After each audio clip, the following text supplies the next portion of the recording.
would you consider filing hospital arrest? We might have to kasi nga, as you can see, maski na nakaupo lang siya in the Quezon City Jail, nahihirapan siya. Pero yung hospital arrest mo There's ba a, in a public parang hospital? you could consider it a potential pain management issue. Dati nakakayanan niya. Pinapatakbo siya ng ilang araw. And under stress, na-drug. Potentially po, sir, are you going to push him for sa government hospital or sa private hospital? I can't discuss na specifics. No. I'm just saying that he has a condition. And that's one of the things that we have to look at. Sir, may ba't withdraw niyo na po yung motion na ilipat siya ng detention facility? Yes, we have withdrawn the Bakit? motion. Ano po yung So reasons, we sir? withdrew it before the 5th division. And we intend to withdraw it dito as well.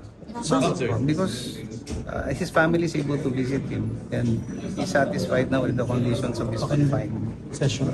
No.